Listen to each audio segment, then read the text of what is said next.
Cuando comienza a grabar, comenzamos. Ahí está. Bueno, ahora sí. Buenas tardes a todos, ¿cómo están? ¿Cómo van con la materia, con el manejo del aula, con los prácticos? ¿Están yendo bien? ¿No tienen ningún inconveniente? Todo bien, profe. ¿Todo bien? Bueno, mejor, mejor. Ya saben que cualquier cosita nos consultan, con la bibliografía no tienen problema, esa bibliografía que se subió, la están viendo, les parece entendible, está todo ahí, todo lo que estamos dando, o sea que no deberían tener inconvenientes, digamos, para el momento del examen, ¿está? Bueno, hoy vamos a hablar, o vamos a desarrollar la unidad 4, que habla de los derechos y deberes constitucionales. Esta unidad yo modifiqué el orden en el cual voy a dar la clase porque para mí es mejor empezar, la verdad que no sé por qué le asignamos cuando armamos el programa este orden, ya veníamos con el programa de antes y quedó así, solo se agregaron algunos temas, pero el hecho de que se hayan agregado algunos temas por ahí me hace necesario que yo invierta por ahí el orden de cómo voy a dar la clase, ¿sí? Porque yo, por ejemplo, no puedo empezar hablando del primer punto de lo que son las declaraciones, los derechos y las garantías si previamente no explico qué son los derechos humanos, ¿sí? Porque básicamente todos los derechos son humanos, ¿está? Así que si me esperan un segundo, bueno, y entonces el orden de exposición de la clase voy a empezar de atrás para adelante, ¿sí? Si ustedes ven en el punto 4, al final habla de los derechos humanos, los tratados internacionales, entonces yo voy a empezar explicando eso, y después vamos a ir al punto 1 a ver qué son las declaraciones, los derechos y las garantías. ¿Estamos?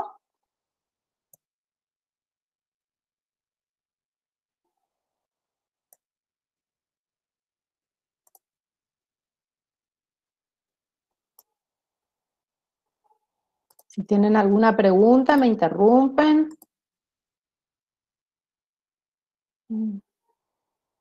Esperen un segundo porque estoy admitiendo todavía, entonces tengo que dejar de compartir para admitir a sus compañeros.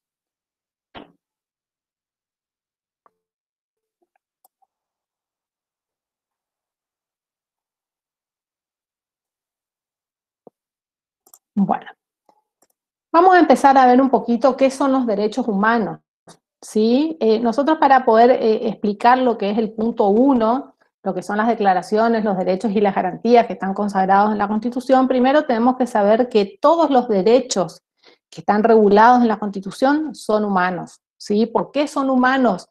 Se los llama derechos humanos porque tienen una serie de características que hacen que todas las personas, sin distinción de sexo, raza, religión y en cualquier parte del mundo, tengan estos derechos, ¿sí?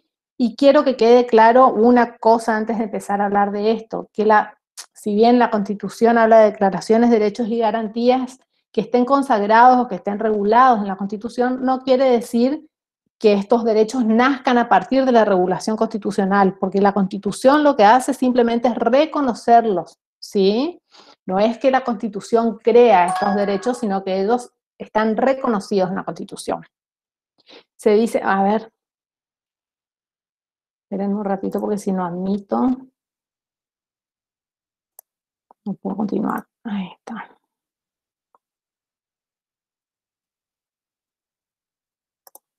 ¿Se ve la pantalla ahí? ¿Se ve lo que estoy compartiendo? Sí, vale, se ve re bien. Bueno, está. Sí, profe.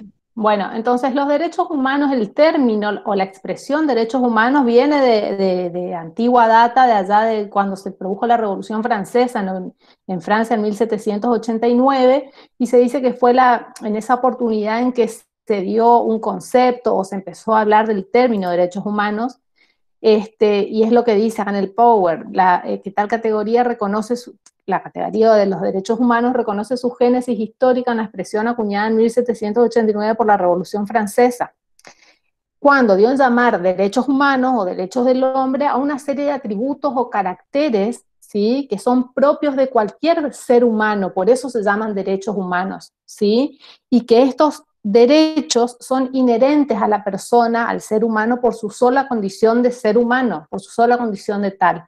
con prescindencia de que haya una norma jurídica que los reconozca o no, ¿sí? Yo como persona, como ser humano, tengo derecho a la vida, por ejemplo, no necesito que la Constitución me lo reconozca, ¿sí? O que la Constitución o el Código Civil o cualquier norma me lo reconozca. De hecho, si nosotros analizamos el texto de la Constitución, vamos a ver que es un derecho implícito, no está consagrado expresamente en ningún artículo de la Constitución el derecho a la vida, pero es indiscutible que tal derecho existe, ¿sí?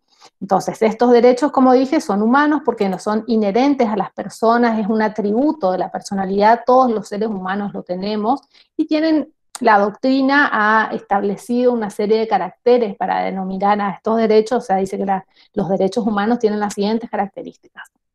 Son innatos o inherentes al ser humano.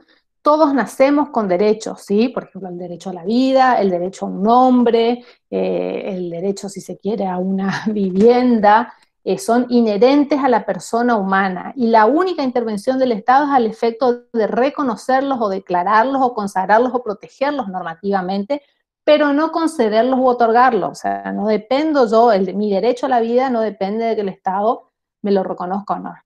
Son necesarios, ¿sí? Lo mismo, otra vez, no depende del Estado que se los conceda, sino que derivan de su propia naturaleza. Por eso son necesarios, ¿sí? Sí es necesario que el ordenamiento jurídico les dé una protección. Son inalienables, pertenecen al ser humano por su sola condición de tal, no pueden transferirse ni renunciarse. Esto no quiere decir de que yo no pueda transferir, por ejemplo, el objeto sobre el que recae mi derecho. Por ejemplo, yo como propietaria y como titular del derecho de propiedad tengo el derecho, valga la redundancia, de disponer de mi propiedad. ¿Está? Yo puedo vender mi casa, por ejemplo. Esa casa sí es objeto o puede ser objeto de transferencia. Lo que no se puede transferir porque es innato, porque es inherente a mi persona, es el derecho de poder disponer de ese bien. ¿Se entiende? Es imprescriptible, no se extinguen por el no uso los derechos humanos, es oponible erga omnes, es decir, que yo puedo hacer valer o puedo exigir el respeto de estos derechos a cualquier persona, incluso al Estado. Son universales, lo puedo hacer valer en cualquier parte del mundo, no solamente en nuestro país, con la sanción de la Carta de las Naciones Unidas en 1945 y la Declaración Universal de los Derechos Humanos en 1948, además de todos los tratados internacionales sobre derechos humanos, se ha establecido que los derechos humanos son patrimonio de toda la humanidad, ¿sí? No se concibe la existencia de derechos humanos para algunas personas y no para otras. Son indivisibles e interdependientes, implica la imposibilidad de desconocer, por ejemplo, derechos civiles y políticos con el propósito, por ejemplo, ahí está repetido, de lograr la vigencia de derechos económicos y sociales y culturales o viceversa, ¿sí? Están relacionados unos con otros, no quiere decir que porque yo tenga el derecho a la vida voy a carecer de otro derecho, ¿sí? La Corte Interamericana de Derechos Humanos al respecto ha dicho que el respeto de los derechos humanos constituye un límite a la actividad estatal.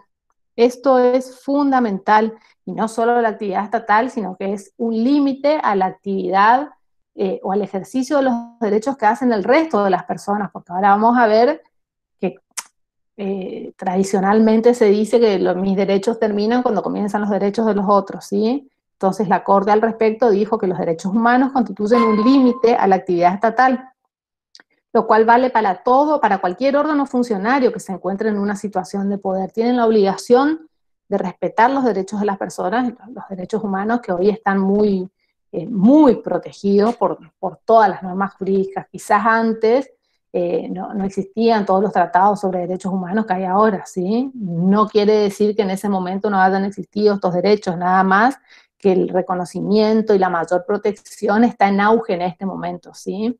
¿Se acuerdan cuando hablábamos de las etapas del constitucionalismo? Yo decía que podemos hablar hoy en día de una nueva era del constitucionalismo, el neoconstitucionalismo, que se caracteriza justamente por la existencia de todos estos tratados sobre derechos humanos que tienden al reconocimiento o a la protección de ellos. ¿Sí? Por lo tanto, va a ser ilícita, es ilícita toda forma de ejercicio de poder que vulnere estos derechos, ¿sí? También la Corte ha dicho reiteradamente que la Convención Americana sobre Derechos Humanos, que es el Pacto de San José de Costa Rica, así como los demás tratados sobre derechos humanos, se inspiran en valores comunes superiores centrados en la protección del ser humano, están dotados de mecanismos específicos de supervisión, se aplican de conformidad con la noción de garantía colectiva, consagran obligaciones de carácter objetivo y tienen una naturaleza especial que los diferencian de los demás tratados, ¿sí? Porque no es lo mismo lo que consagra o lo que establece o la protección que brinda un tratado sobre derechos humanos a lo que regula un tratado sobre integración, por ejemplo, ¿sí? Bueno, esto dijo la Corte en el caso Baena versus Panamá en el año 99. Entonces, dicho esto, ¿sí? Hecha esta aclaración de que todos los derechos son humanos, nosotros, todos nuestros derechos son humanos, todos gozan o deben gozar de la protección del Estado y lo que la norma jurídica, y en este caso la Constitución, que es lo que nosotros vamos a ver, consagra, es solamente el reconocimiento o protección de ellos, no quiere decir que los concede. Por ejemplo, el artículo 14 de la Constitución o el 14 bis, cuando habla el derecho o el acceso a una vivienda digna, no quiere decir que la Constitución me está otorgando o sin que la Constitución hubiera regulado ese derecho yo no lo tendría, no. Ese derecho es inherente a mi persona, ya está desde antes. Lo que la Constitución hace es brindarle una mayor protección. ¿Está?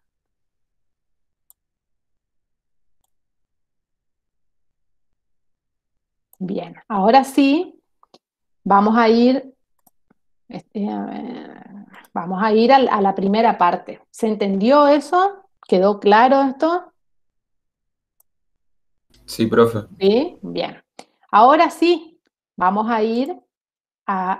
comenzar con la primera parte de la unidad que habla justamente de las declaraciones de derechos y garantías. ¿Sí?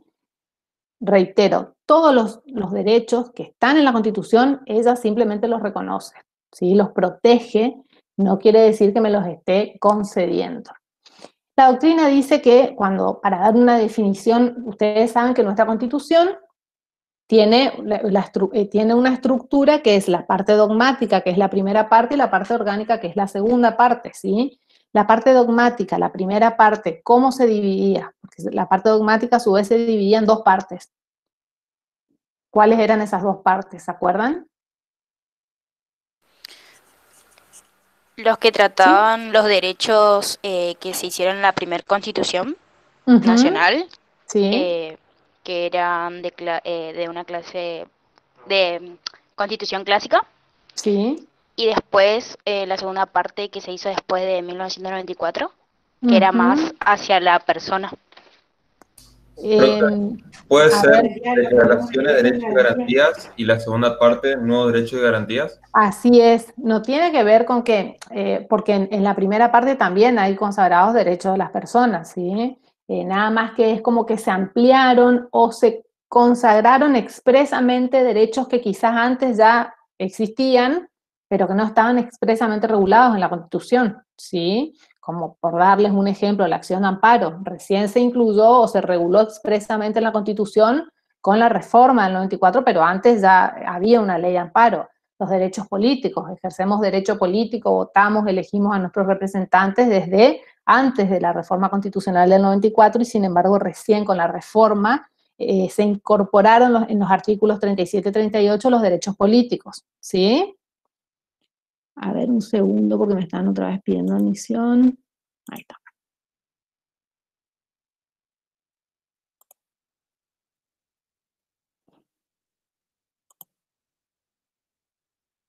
¿Está? Entonces, la Constitución en la parte dogmática, a su vez, ay, esperen que estoy compartiendo otra cosa.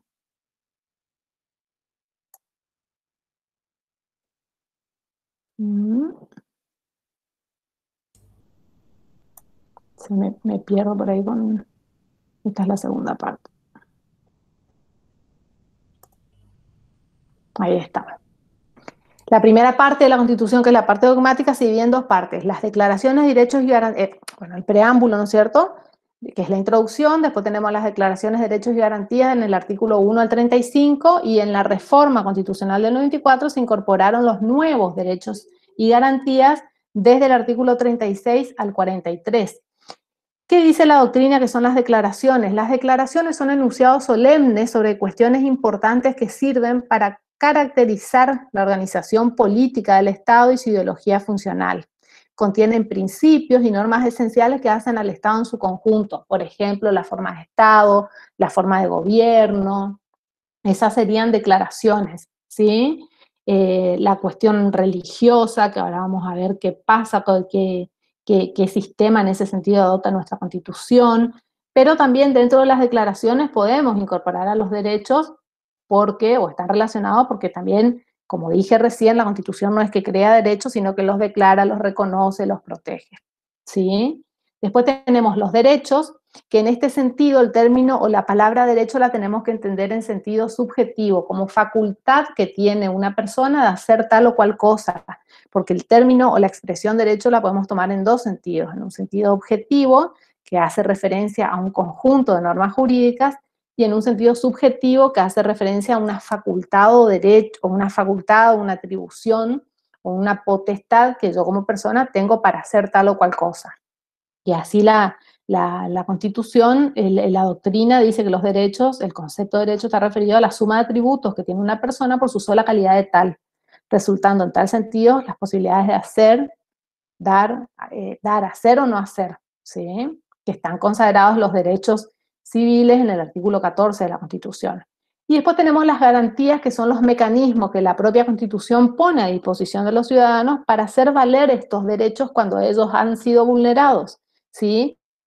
Encontramos las garantías, que son estos procedimientos o mecanismos, están consagrados en el artículo 18 de la Constitución, que hacen referencia a las garantías para la protección de la libertad física, principalmente de las personas, y después tenemos las garantías consagradas en el artículo 43, que son la acción de habeas corpus, la acción de amparo y la acción de habeas data, ¿sí? Que como dije recién, no, que se hayan incorporado con la reforma constitucional del 94 no quiere decir que antes no hayan estado regulados, ¿está? Simplemente fueron expresamente incorporados con la reforma, ¿sí? Acá en la filmina se puede ver lo que yo estaba diciendo recién.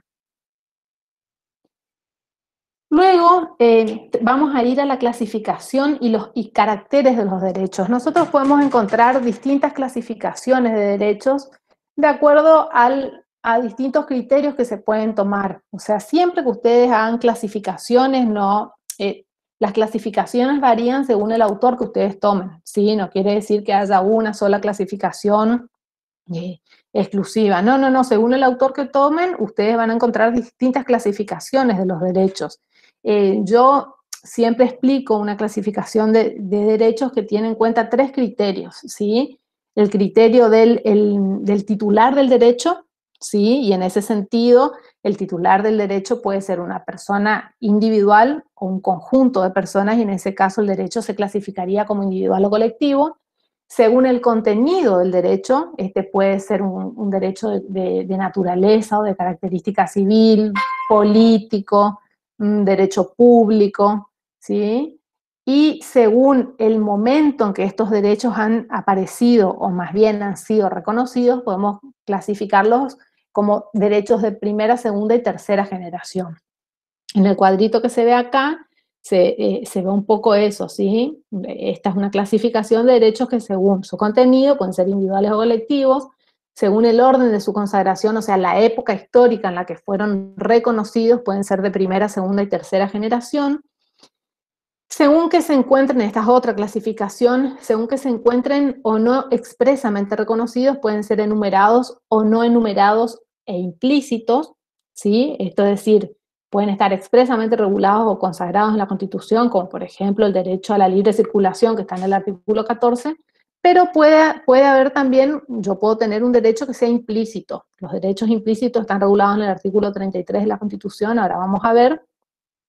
Puede ser, o sea, que yo tenga el derecho a ejercer, valga la redundancia, un derecho, pero que no esté expresamente en el texto de la Constitución, como por ejemplo el derecho a reunión, ¿sí? El derecho de reunión es un derecho que es implícito porque todos tenemos el derecho de reunirnos, pero no está expresamente en el texto de la Constitución. Sí lo está, por ejemplo, en la Constitución de la provincia del Chaco.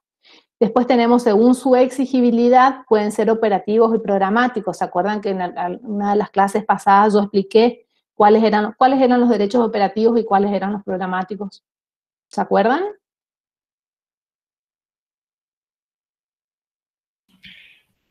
Los operativos son los que valen por sí mismos y los programáticos necesitan otro derecho para efectuarse. Los operativos son los que están consagrados o reconocidos en la Constitución y por ese solo hecho yo ya puedo ejercerlos o exigir su reconocimiento o exigir su cumplimiento. En cambio, los programáticos eran aquellos que, además de estar consagrados o reconocidos en la Constitución, se necesita de una ley que los reglamente, ¿sí? Que tomábamos como ejemplo, yo decía que el ejemplo típico de derecho programático en la Constitución es el de participar en las ganancias de las empresas, ¿sí?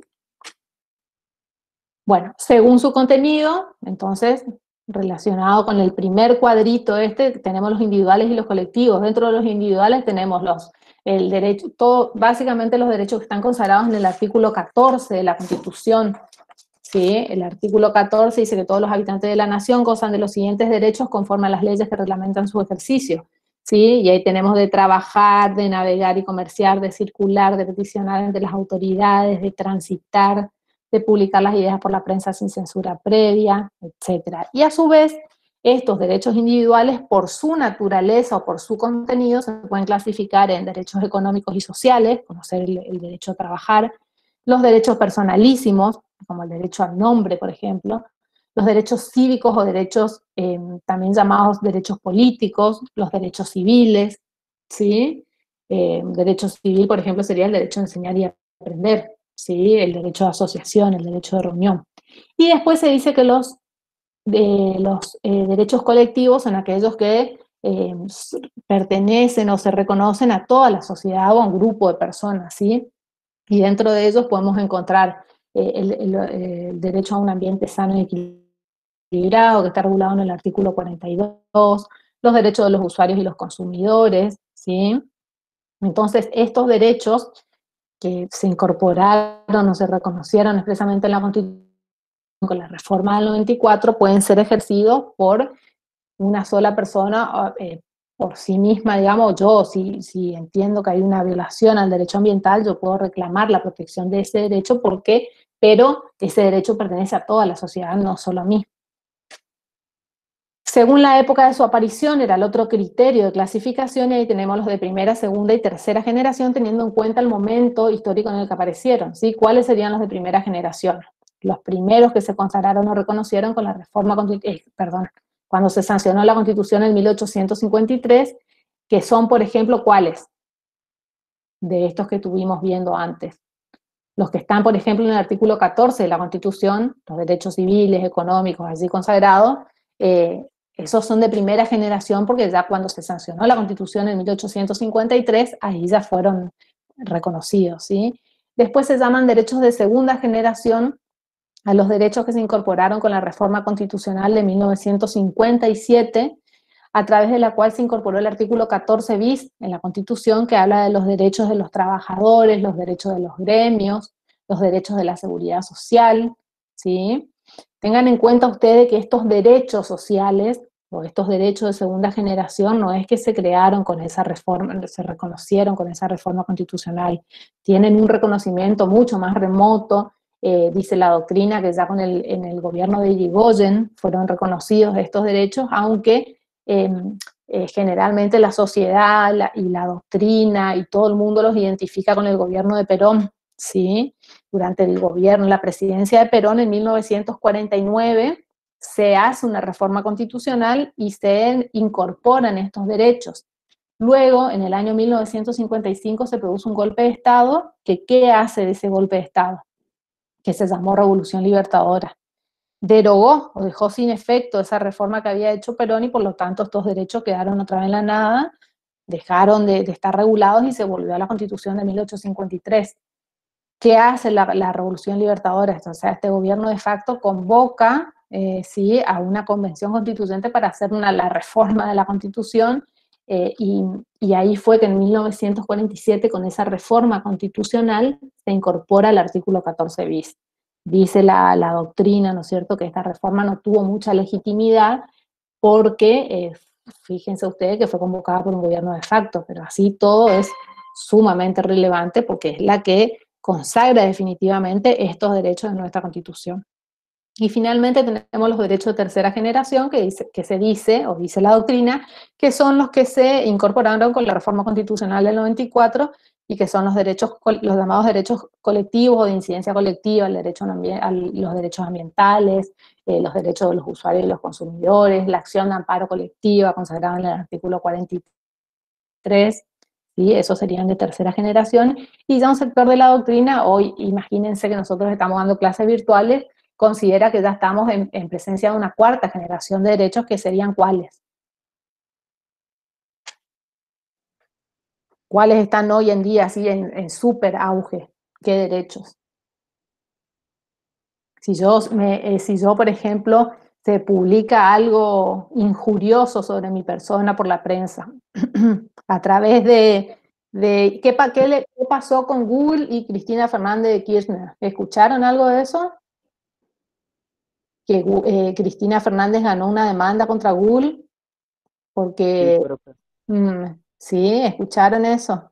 Entonces, si a través de la informática, o sea, hoy en día hay delitos cometidos por medios informáticos, todos estos delitos aberrantes que se cometen contra menores, ¿sí? El grooming y todo esto que están súper en auge, tienen que ver con derechos informáticos. Entonces, estamos en la era de la tecnología y se dice ya, la doctrina habla de que si hablamos de clasificación de derechos por el momento que aparecieron, podríamos hablar de derechos de cuarta generación, que serían los derechos informáticos.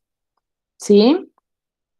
Bueno, como dije recién, dentro de los de primera generación, que son los que se consagraron cuando se sancionó la Constitución en el 53, están los derechos básicamente, por mencionar algunos, los derechos que están en el artículo 14 de la Constitución.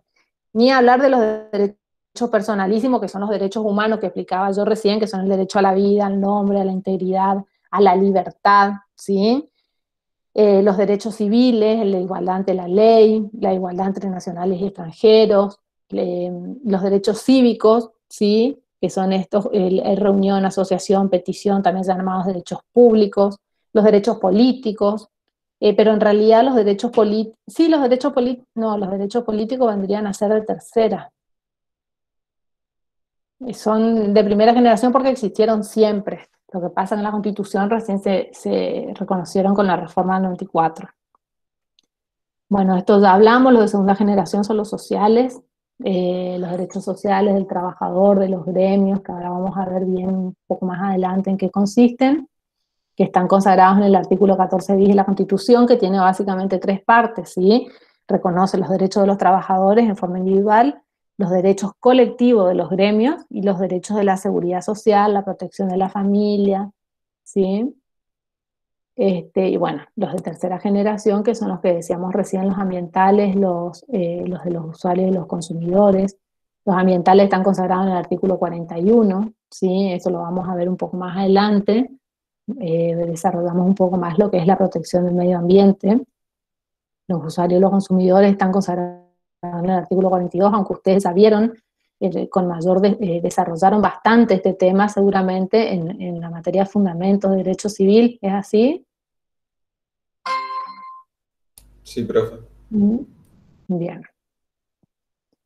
Bueno, después otra de las clasificaciones era la de los derechos implícitos y explícitos, que conforme a lo que yo dije recién, los explícitos son los que están expresamente en el texto de la Constitución, y los implícitos son aquellos consagrados, o sea, que los podemos ejercer, los tenemos, están reconocidos y todo con la Constitución, por más que no estén expresamente en el texto de la Constitución, ¿sí?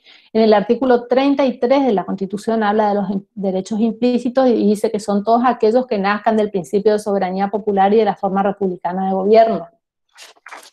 O sea que siempre que yo tenga un derecho que no contraríe lo que establece la Constitución en todo su articulado, en el preámbulo, etcétera, yo voy a poder, se entiende que es un derecho implícito, como le decía yo, el derecho a la vida. El primer derecho, el derecho a la vida y el derecho a la libertad son derechos humanos básicos, inherentes a cualquier ser humano, y así todo, aún con esas características, no están expresamente en el texto de la Constitución, ¿sí? Entonces, yo tengo que entender que es un derecho implícito que nace más allá de todo el fin que da vida a la Constitución. Puedo decir que es un derecho implícito que está en el artículo 33, o que yo lo puedo hacer valer fundándolo en el artículo 33, que dice que las declaraciones de derechos y garantías que enumera la Constitución no serán entendidos como negación de otros derechos y garantías no enumerados, pero que nacen del principio de soberanía popular y de la forma republicana de gobierno. Está, bueno, acá está lo de la clasificación en derechos operativos y programáticos. Y ahora vamos a entrar a ver qué caracteres tienen los derechos, porque a partir de que yo entienda las características de los derechos, voy a poder entender lo que es el poder de policía, ¿sí? A ver, no existen, salvo los derechos humanos, el derecho a la vida, por ejemplo, y el derecho a la intimidad, que son, yo creo que son los únicos derechos absolutos. El resto de los derechos tienen las características de ser relativos. ¿Qué quiero decir con esto?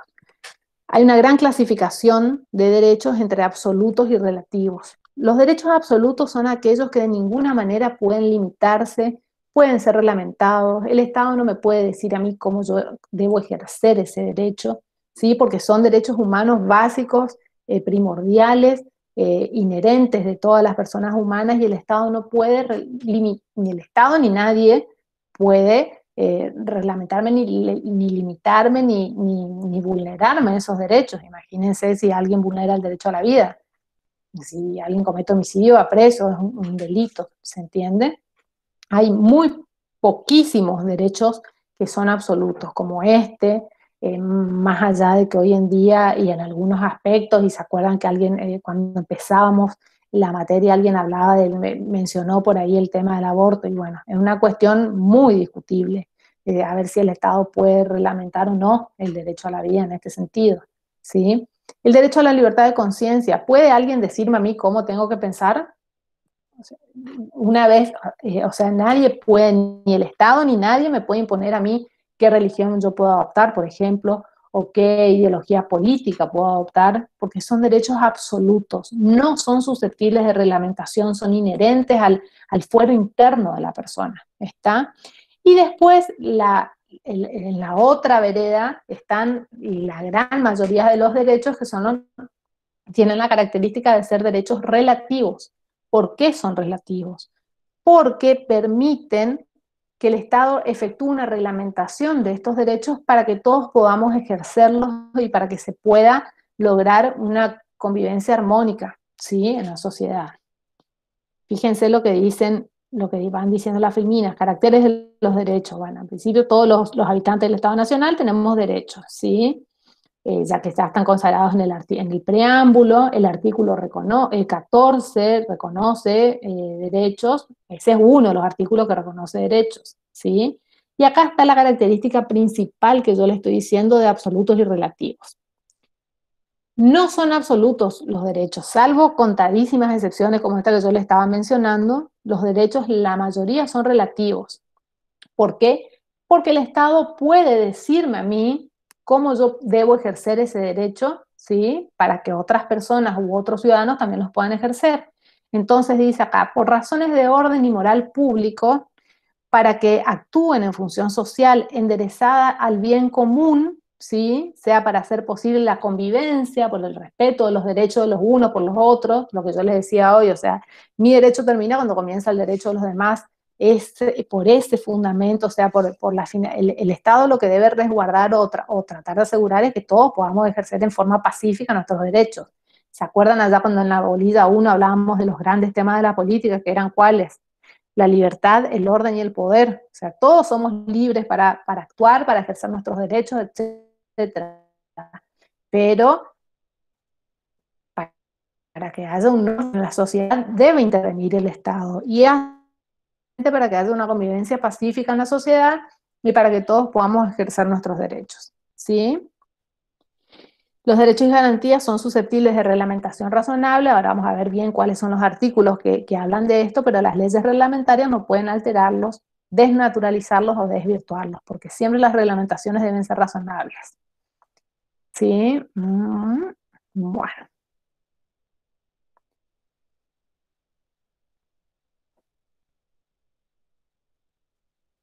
Es entre derechos absolutos y relativos.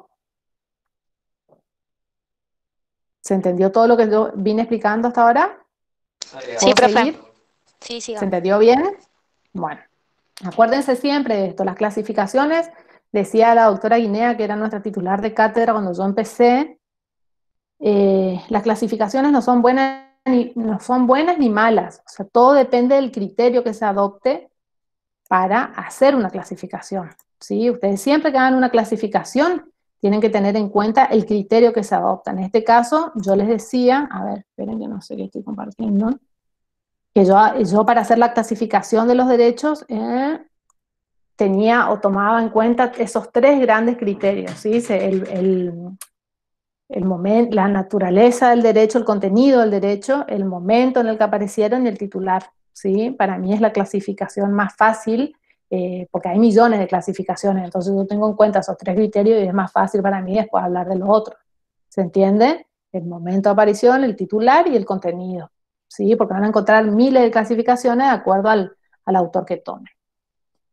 Vamos a avanzar. Ya tenemos lo que entendimos, por qué hablamos de primero de derechos humanos, porque todos los derechos son humanos, todos los que están consagrados en la Constitución, todos estos derechos contenidos en esas clasificaciones que yo expliqué son humanos. Vimos las diferencias entre declaraciones de derechos y garantías, y partiendo de esta característica primordial que tienen los derechos, que es de ser relativos, vamos a entrar a ver qué es lo que es el poder de policía. Cuando nosotros hablamos de poder de policía acá, no utilizamos el término policía en el sentido figurativo de la palabra, no es que yo me imagino un policía, no. Es un término que está discutido también por la doctrina de que por qué se le da ese nombre, pero bueno, se lo llama así. Y el poder de policía es la facultad que tiene el Estado de reglamentar el ejercicio de los derechos precisamente para eso que yo les explicaba recién, para que sea posible su ejercicio, para que haya una convivencia pacífica, etc. ¿Cuál es el órgano del Estado que tiene la potestad de reglamentar el ejercicio de los derechos? ¿Se acuerdan ustedes que en la clase pasada hablábamos de uno de los principios fundamentales, uno de los principios constitucionales fundamentales de la tributación, que era el principio de legalidad, y decíamos que no existe o no se puede crear un impuesto que no sea por ley? ¿Sí? ¿Se acuerdan de eso? Bueno. Fuera de la cuestión tributaria, la reglamentación de los derechos, ya sea de derecho de cualquier naturaleza, solamente puede hacerse por ley, ¿sí? En principio, por ley del Poder Legislativo o por decreto, excepcionalmente por decreto del Poder Ejecutivo. Digo excepcionalmente porque no a través de cualquier decreto se va a poder reglamentar derechos, ¿sí? No hay una clase particular de decretos o reglamentos a través de las cuales el Poder Ejecutivo puede reglamentar el ejercicio de los derechos, ¿sí? Entonces, ¿qué se entiende por poder de policía? Esta facultad que tiene el Estado, Poder Legislativo o Poder Ejecutivo, de reglamentar el ejercicio de los derechos de modo justo a fin de tornarlos compatibles en su ejercicio con el interés general, es decir, para que todos puedan hacer uso, para que todos puedan ejercer un determinado derecho, es factible que el Estado establezca una reglamentación y que me diga cómo yo debo utilizar ese derecho, ¿sí? O cómo lo puedo ejercer, ¿sí? El artículo 14, entonces, y este poder de policía tiene tres límites específicos, ¿sí? El principio de legalidad, el principio de razonabilidad y el principio de reserva son los tres límites fundamentales del poder de policía. ¿A qué me refiero cuando hablo de límites? De que el Estado no puede vulnerar esos límites al efectuar una reglamentación. Por lo tanto, si el Poder Legislativo o el Poder Ejecutivo van a reglamentar el ejercicio de derechos, se tiene que respetar este límite, que es el primero y el más importante, que es el límite de legalidad, ¿sí? Solamente se puede reglamentar un derecho a través de una ley o un decreto reglamentario. El otro principio o límite es el de razonabilidad, ¿sí? ¿En qué consiste la razonabilidad? Toda reglamentación tiene que ser razonable. No puede el Estado establecer la reglamentación de un derecho, decirme cómo yo puedo o debo ejercer un derecho con una reglamentación arbitraria. Yo siempre doy este ejemplo. supongamos que se dicta una ley de jubilación, ¿no es cierto?, que reglamenta el ejercicio, el derecho a jubilarme, y me dice que yo recién voy a poder jubilarme cuando tenga 80 años de aporte y 100 años de edad. ¿Sería razonable esa reglamentación? No sería razonable, sería arbitraria, ¿sí? Sería imposible. O sea, cuando la reglamentación impide el efectivo ejercicio de ese derecho, es arbitraria o irrazonable, y por lo tanto va a vulnerar este límite de razonabilidad del poder de policía. Y otro de los límites es el límite o el principio de reserva, ¿sí? Que está relacionado con la intimidad de las personas, ¿sí? Yo les decía recién que la libertad de conciencia, por ejemplo, es un derecho absoluto. No podría el Estado reglamentar el ejercicio de ese derecho, porque el Estado no me puede decir a mí qué religión yo tengo que adoptar, o si yo debo estar a favor o en contra, por ejemplo, de la pena de muerte, por ejemplo, o no me podría decir el Estado qué religión debo adoptar. Son derechos inherentes a mi fuero interno, a mi libertad de conciencia. La libertad de conciencia no es susceptible de reglamentación por parte del Estado. Entonces, siempre que el Estado reglamente el ejercicio de derechos, tiene que tener, o se tienen que respetar estos tres límites: legalidad, razonabilidad y reserva. ¿Dónde están consagrados estos límites? Bueno, el principio de legalidad, en principio está en el artículo 14 de la Constitución, cuando al principio dice que todos los habitantes de la nación gozan de los siguientes derechos conforme a las leyes que reglamentan su ejercicio. O sea, me está reconociendo en la Constitución que yo voy a poder ejercer esos derechos, pero siempre teniendo en cuenta las leyes que reglamentan su ejercicio, ¿sí? Bueno, ahí en la parte de abajo de la filmina que yo no alcanzo a ver, me parece que dice que el poder de policía es una consecuencia del carácter relativo de los derechos, ¿sí? Después, el principio de razonabilidad, está consagrado en el artículo 28 de la Constitución, no lo estoy viendo ahí, pero el artículo 28 de la Constitución dice que los principios, garantías y derechos reconocidos en los anteriores artículos no podrán ser alterados por las leyes que reglamentan su ejercicio, ¿sí? Esas reglamentaciones que efectúa el Estado no pueden ser irrazonables, arbitrarias, de tal forma que impidan el efectivo ejercicio de los derechos, ¿está? Y el principio de reserva está consagrado en el artículo 19 de la Constitución, cuando dice, o cuando habla, el artículo 19 de la Constitución habla de la libertad, ¿sí? Y la doctrina dice que este artículo 19 se puede dividir en dos partes. La primera parte habla de la libertad moral, y la segunda parte habla de la libertad jurídica.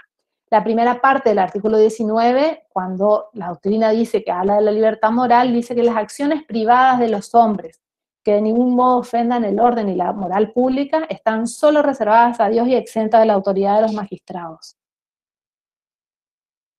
Esa primera parte del artículo está haciendo referencia a esa libertad de conciencia, por un lado, que yo les hablaba recién, que no puede ser reglamentada, e incluso, supongamos que yo dentro de mi casa, yo estoy, cuestión muy discutible ahora, y he escuchado por ahí que se ha polemizado el tema de la cuarentena y qué podemos hacer y qué no podemos hacer, que es materia del práctico que vamos a ver ahora.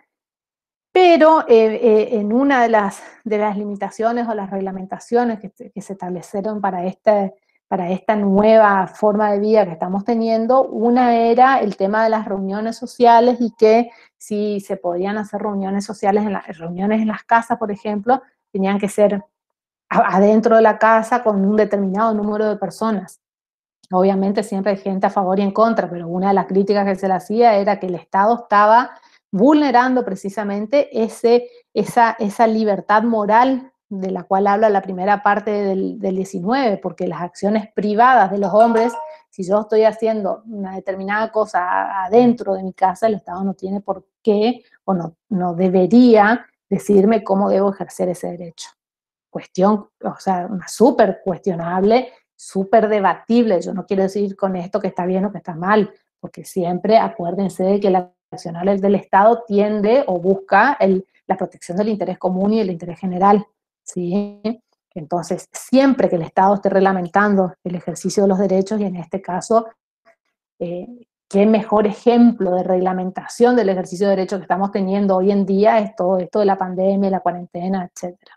Y la segunda parte del artículo 19 dice la doctrina que hace referencia a la libertad jurídica, cuando dice de que todos Los habitantes de la nación no están obligados a hacer lo que la ley no manda, ni privados de lo que ella no prohíbe. Ningún habitante de la nación será obligado a hacer lo que no manda la ley, ni privado de lo que ella no prohíbe. Ahí está hablando de la libertad jurídica, ¿sí? O sea, que siempre que no esté algo expresamente prohibido por una ley, se entiende que está permitido, ¿sí? ¿Cómo se debe ejercer ese poder de policía? Yo decía recién que los tres límites son el principio de legalidad, el principio de razonabilidad y el principio de reserva. Y cuando hablamos del principio de razonabilidad, hay dos criterios ahí a tener en cuenta. ¿Por qué? Como yo sé, o sea, en el ejemplo que yo les daba desde la jubilación, pues por una cuestión lógica, sería irrazonable esa reglamentación que me permita a mí jubilarme a los 100 años, pero no siempre es tan fácil o tan nítida esa diferenciación. Entonces, ¿qué criterios o qué se debe tener en cuenta para saber si una reglamentación es arbitraria o no? Con el transcurso históricamente, digamos, se han dado dos criterios, un criterio amplio y un criterio restringido. El criterio restringido, tuvo origen en Europa, es de origen europeo, y en virtud de este criterio restringido solo se permitía que el Estado reglamente el ejercicio de derechos cuando tenía que ver la cuestión con la protección de la salubridad, la moralidad y la seguridad pública. O sea que solamente se le permitía al Estado reglamentar el ejercicio de los derechos cuando en cuestiones atinentes a estos tres temas: salubridad, moralidad y seguridad pública para la protección de la sociedad. Y según el otro criterio, el criterio amplio, que tiene origen en Norteamérica, se puede reglamentar cualquier cosa y no solamente la salubridad, la seguridad y la moralidad pública, ¿sí? Para esta concepción, no solo por razones de salubridad, moralidad y seguridad públicas pueden restringirse los derechos de los individuos, sino también por razones económicas, razones de bienestar general, la que hacen a la prosperidad, educación, progreso, etc. Nuestro país, jurisprudencialmente, en un primer momento se admitía el criterio restringido y después este criterio restringido fue cambiado a un criterio amplio en un famoso caso que resolvió la Corte, que la carátula era Ercolano contra Lantieri de Renschau en el año 1922, y a partir de ese caso la Corte cambió su criterio y se trataba de una cuestión de la reglamentación de la ley de alquileres. ¿Está?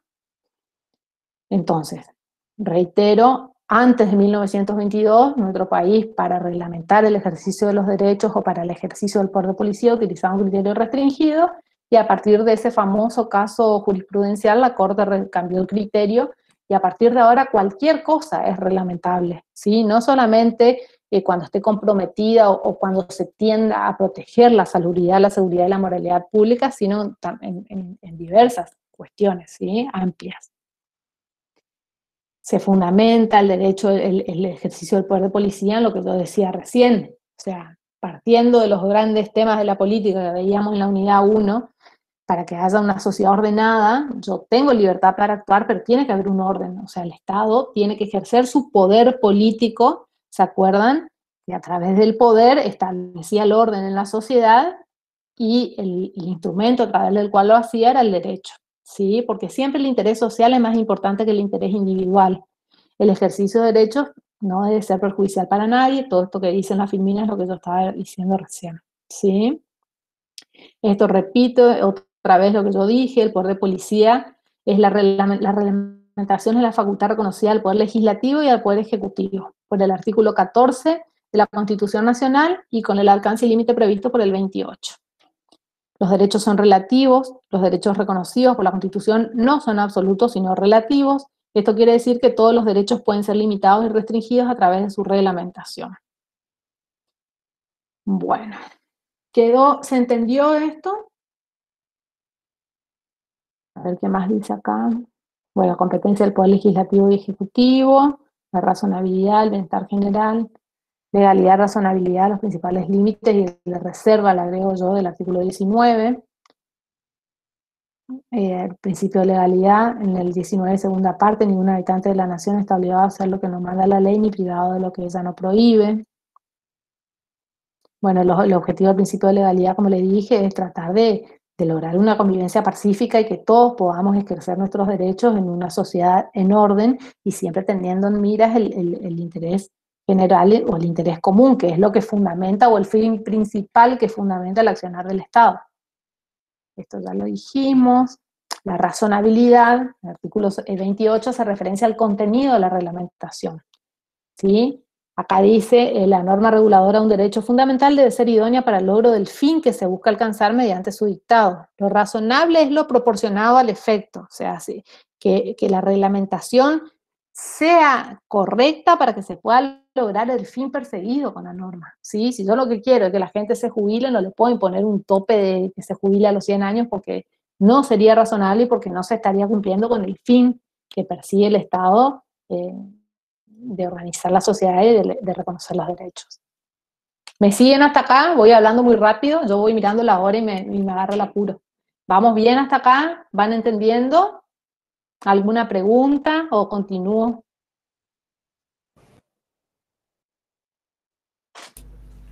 Vale, hay una pregunta que te hacen en el chat, te la leo porque sé que vos no lo podés ver, ¿sabes? Perfecto. Dale, dice, profe, entonces, por ejemplo, en un examen, ¿uno puede negarse a mostrar su cámara, por ejemplo? Eso fue tan discutido en la facultad. Y si vos alegás que se está vulnerando tu derecho de intimidad, podrías plantearlo. Yo entiendo que sí.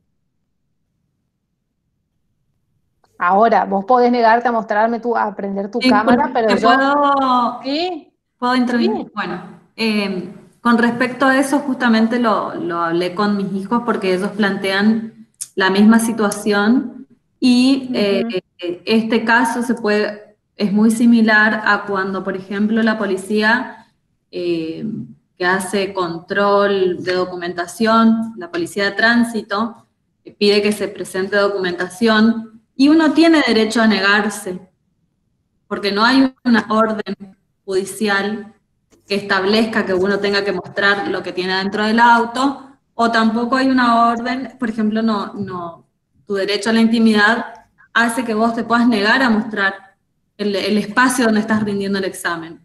Pero hay una reglamentación que dice cómo se va a rendir el examen. Entonces, si vos no cumplís con esa reglamentación, probablemente no puedas rendir el examen. ¿Se entiende? ¿Por qué? Porque existen situaciones especiales que hacen a la relatividad del derecho. O sea, nadie va a vulnerar el derecho a la intimidad si vos te negas a mostrarlo, pero no vas a poder rendir el examen. Y la policía no te va a poder requisar el vehículo si vos no querés, pero también tiene derecho a que vos permanezcas en un lugar hasta que venga una orden escrita del juez competente para que lo haga.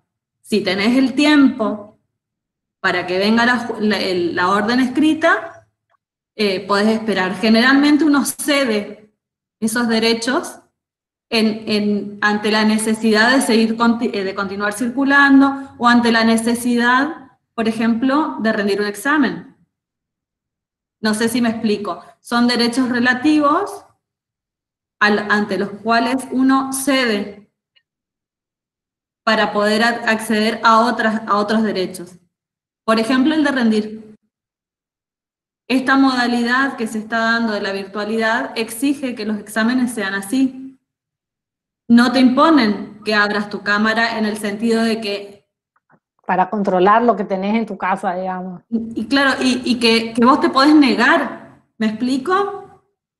Tiene mucha relación con el derecho, por ejemplo, a la libertad de expresión, sin censura previa. Uno puede expresar en cualquier medio cualquier cosa. Puede injuriar a una persona bajo algunas consecuencias. Después tendrá que asumir las consecuencias de sus actos. Y en este caso es, por ejemplo, en el caso de la requisa, o de cuando te piden documentación o te revisan el auto, lo que sea, uno cede para no perder tiempo y continuar el tránsito. La finalidad del Estado en esos casos generalmente es, qué sé yo, a lo mejor evitar un contrabando, el control de que no haya tráfico de estupefacientes, o sea, siempre hay razones y cuestiones, como decías Valeria, de interés general que hacen que el derecho se relativice. no sé si entendieron con el ejemplo que puse. Sí, se entiende perfectamente. O sea, siempre está la cesión de los derechos. Con eso que preguntaban, de si yo puedo negarme a prender mi cámara, pero pierdo el derecho a rendir el examen. O sea, yo estoy ejerciendo un derecho, estoy pidiendo se respete mi intimidad, pero a su vez tengo que perder el derecho a rendir el examen porque hay una reglamentación que así lo fija. Estoy viendo las preguntas acá, cuando yo estoy hablando o están hablando las profes, interrumpan porque yo la verdad que no veo el chat, ahora estoy mirando. En el caso de los permisos para circulación por el tema de la pandemia es exactamente lo mismo, porque todo el accionar y la reglamentación y la limitación de nuestros derechos que está haciendo el Estado en este momento es para la protección de un fin mayor, ¿sí? Hay un interés general de protección de la salubridad de toda la sociedad. Ahí radica el fundamento de la cuarentena, de la prohibición de circulación, etcétera. A mí me enojaba un poco por ahí que la policía acá no me dejen, o sea, al principio sí, era súper, después que pasaron 60, 80 días y como que ya empezó a molestarme quizás un poco el tema de la restricción, pero uno después entiende de que es necesario, ¿sí? Siempre miras a ese interés superior que el Estado tiene la obligación de proteger. ¿Sí? Les voy a dar un ejemplo que es casi imperceptible por el 80% de la sociedad. Las cámaras, los domos que están puestos por seguridad en las calles, violan de alguna forma nuestro derecho a la intimidad. Sin embargo, nosotros cedemos voluntariamente y nadie se enoja porque el Estado nos esté controlando. ¿Por qué? Porque consideramos que la seguridad es mucho más importante tal vez que se nos filme en la calle. El Google Maps, por ejemplo, que saca fotos de tu casa y las publica, es una violación al derecho de la privacidad, digamos. Y sin embargo, nadie lo nota porque hay una cesión tal vez inconsciente en beneficio del bienestar general. Todos queremos vivir más seguro y tener más control. Sin embargo, vamos cediendo un montón de derechos sin siquiera notarlo. Y en ese punto está lo que estaba explicando Valeria, de la relatividad de los derechos. No es que no los tenemos, o no es que se fijan esos derechos, sino que uno cede ante otro que es el bienestar general. Profe, pero esa sesión tendría que tener un límite, porque creo que nadie en su sano juicio cuestiona la cuarentena en una primera instancia, porque estaba bien. Pero lo que se le tanto cuestiona al gobierno es la extensión y la incompetencia por extender la cuarentena y no hacer nada. O sea, creo que esa sesión debería tener un límite. Totalmente. Aparte, siempre hay esa sesión o esa reglamento, implica la cesión de un derecho y si no la vulneración de otro derecho. Muchos de los comerciantes de Resistencia tuvieron que plantear acciones de amparo para que se les permita trabajar, por ejemplo. Entonces ahí entramos ya con otra cuestión más compleja, que es la colisión de derechos que tienen una misma jerarquía, porque el derecho a trabajar y a ejercer toda industria lícita está reconocido por el 14 de la Constitución como el derecho a la libre circulación, pero también en el preámbulo están consagrados los grandes fines del Estado y la obligación que tiene él de proteger a toda la comunidad. Entonces, si me permitís, Vale. Sí. Vos misma explicabas hoy, y me parece importantísimo que no lo vi, pero para su vida, chicos, individual, como ciudadanos, el artículo 19 es la herramienta más importante que tenemos los ciudadanos, porque nos marca un sentido de conducta, porque nos dice que no estamos obligados a hacer lo que no manda la ley, ni privados de lo que la ley no nos prohíbe. Pero la segunda parte, que es a la que estamos haciendo todos referencia, me parece, que es la intimidad y las acciones privadas de los hombres, no es las acciones privadas de los hombres y termina ahí, es las que no ofendan la moral, el orden público y la parte más importante en el derecho, que nosotros tenemos un precepto básico en el derecho, que es no perjudicar a nadie, no perjudicar a un tercero, que es el fundamento básico de la cuarentena que nos molesta a todos. Yo creo que ya Mira, ni quien esté de un lado del gobierno ni del otro, no hay persona que no esté ya violentada con la situación esta que se está viviendo. Pero tenemos que tener en cuenta el principio de no perjudicar a otros, y si bien hay un rango amplio de la sociedad que realmente no se vería tan afectada si se contagia, hay una franja de la sociedad que realmente se vería muy perjudicada. Y ahí están las cuestiones que, como dijo Valeria, ¿no es cierto?, es muy debatible y es difícil. Es muy difícil, digamos, es una línea muy fina que existe entre lo que corresponde y lo que no corresponde. Bueno, perdón. No, re bien. Y les digo, está buenísimo que intervengan así porque yo no leo el chat y estoy viendo acá una pregunta que está buena que, ¿quién preguntó? Erwin. ¿Quién establece la razonabilidad? La razonabilidad la tienen que establecer los legisladores o, cuando sancionan la ley, o el Poder Ejecutivo cuando dicta un decreto reglamentario, ¿sí? Ahora, ¿qué pasa si yo considero que esa ley o ese decreto es irrazonable y que a mí me afecta? ¿Cuál va a ser el órgano que en ese caso tiene que entrar a juzgar sobre la razonabilidad de esa norma? Lo vimos el Poder Judicial, porque si una norma es irrazonable y es arbitraria, va a ser ¿cómo? Inconstitucional. Inconstitucional. Entonces es el Poder Judicial el que tiene que entrar a analizar en el caso concreto si esa norma es razonable o arbitraria o no. ¿Está?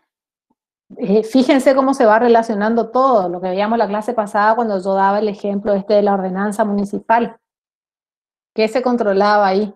Se controló que si bien era una cuestión tributaria, se estaba controlando ahí el principio de legalidad y esa norma se declaró inconstitucional por violar el principio de legalidad. Este es un ejemplo en el cual el Poder Judicial está controlando la razonabilidad de la norma. ¿Se entiende? Que en ese caso particular era y vulneraba el principio de legalidad, ¿sí? Pero si, por ejemplo, lo que se cuestionara en ese caso que traíamos como ejemplo fuera el monto del impuesto, y ahí sí ya hay que empezar a entrar, tiene que entrar a analizar más fino el Poder Judicial, la razonabilidad, la arbitrariedad, la no confiscatoriedad en ese caso. ¿Se entiende? ¿Quedó claro? ¿Seguimos? Sí, profe. Bien. Bueno. Esperen que busco. ¿Dónde está? Acá.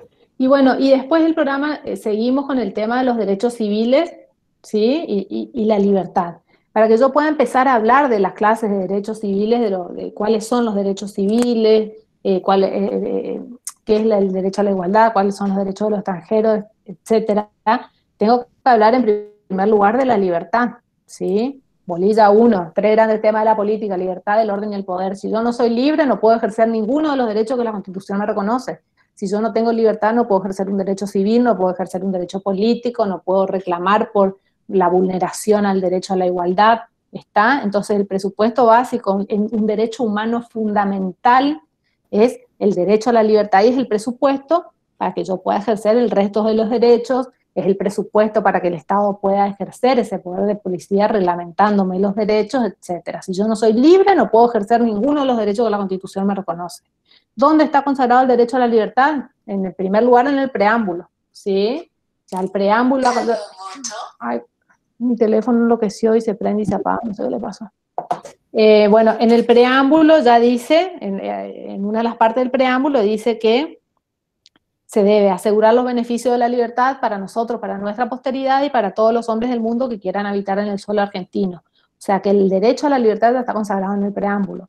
Después también está consagrado en el artículo 15, por ejemplo, de la Constitución.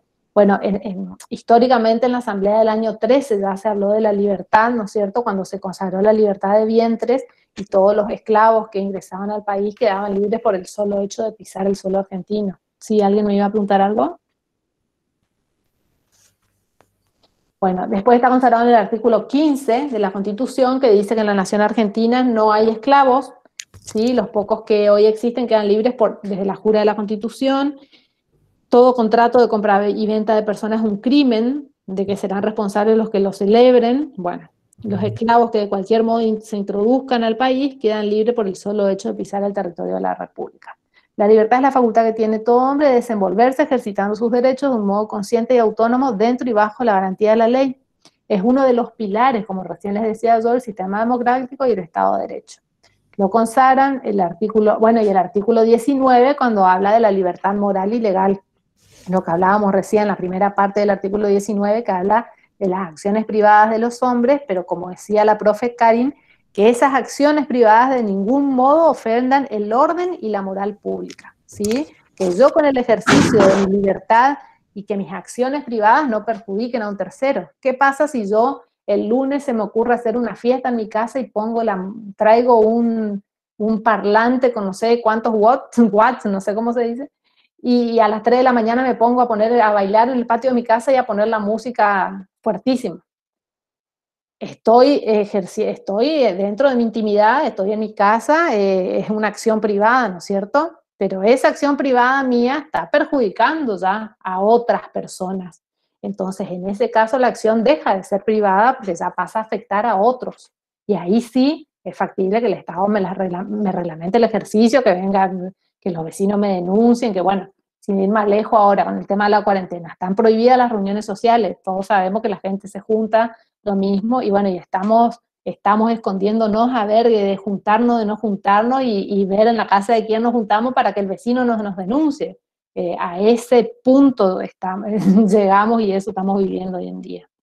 Y ni hablar de que estos derechos a la libertad están consagrados y reconocidos en los tratados internacionales sobre derechos humanos, ¿sí?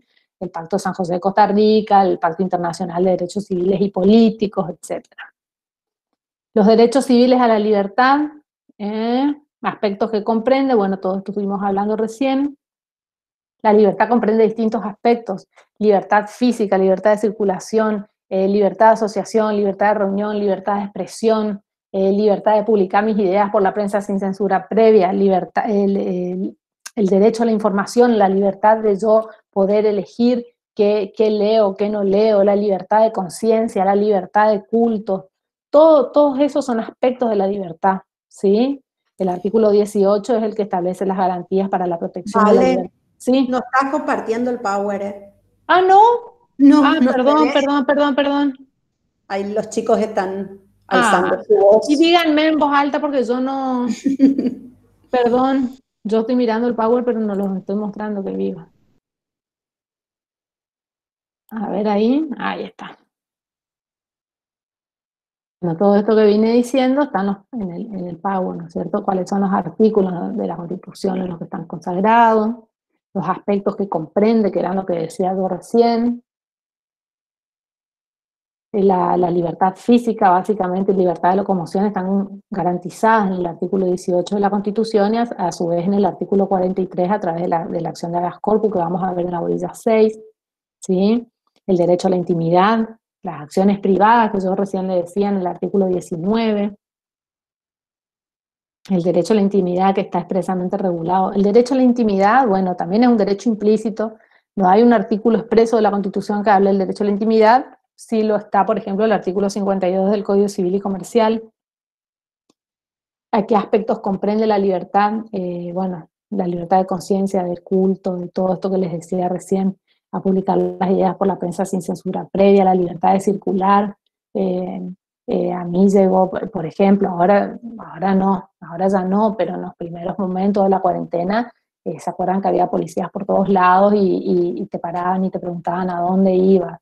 Y bueno, y a mí en un momento por ahí llegó a molestarme, mi derecho a la libre circulación, artículo 14 de la Constitución. Yo me enojaba y mi marido me decía, pero te están cuidando. O sea, fíjense hasta dónde uno tiene que tratar de entender la situación que estamos viviendo, y más allá de que se ve limitado mi derecho a la libre circulación, tengo que entender que esa restricción de derechos es para la protección de un interés superior, ¿sí? Toda la comunidad. La Corte Suprema ha dicho que la igualdad consiste en que no se establezcan, bueno, estamos hablando de la libertad primero, ya vamos a ir a la igualdad. ¿Está? Entonces, la libertad se manifiesta en distintos aspectos de nuestra vida, está consagrado ya en el preámbulo de la Constitución, y es el presupuesto para que yo pueda ejercer todos los restantes derechos que la Constitución y todas las leyes de la nación y los tratados internacionales me reconocen. Ahora vamos a la igualdad, que es otro derecho que también está consagrado en la Constitución. Y la igualdad que consagra la Constitución es, como yo creo que hablábamos en la clase pasada, cuando hablábamos de los principios constitucionales de la tributación, y hablábamos de la progresividad y las categorías de impuestos, lo que la Constitución consagra es la igualdad de personas en iguales condiciones. O sea, yo tengo, el derecho a la igualdad consiste a que a mí me traten de la misma manera que tratan a otra persona, pero que se encuentran en mi misma situación. ¿Se entienden? Yo no puedo decir que hay vulneración del derecho a la igualdad cuando yo no estoy en las mismas condiciones que otra persona.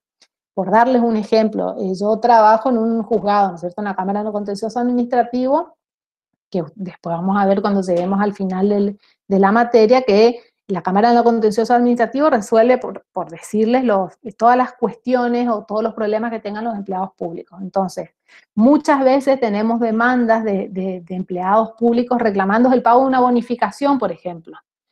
¿Cuál es uno de los fundamentos más comunes que la gente plantea? A mí me están vulnerando mi derecho constitucional de igualdad porque yo trabajo las mismas cantidades de horas que mi compañero, realizo las mismas tareas y a él le pagan una bonificación que me corresponde por ley y a mí no me la pagan.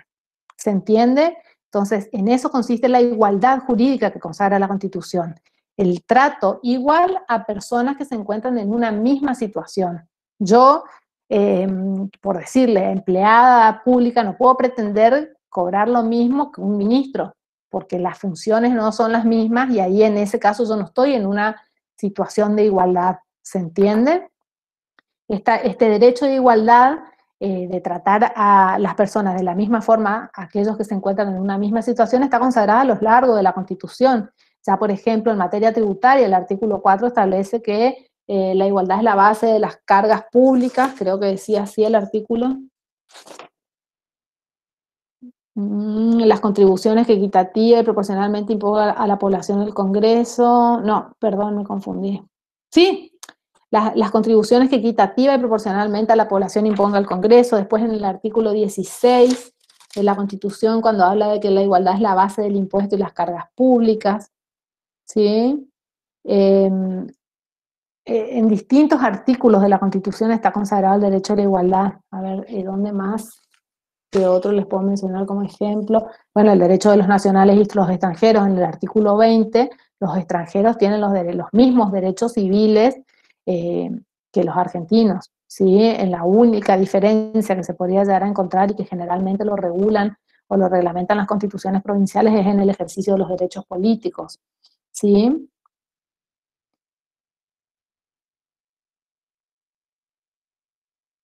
Bueno, acá vamos.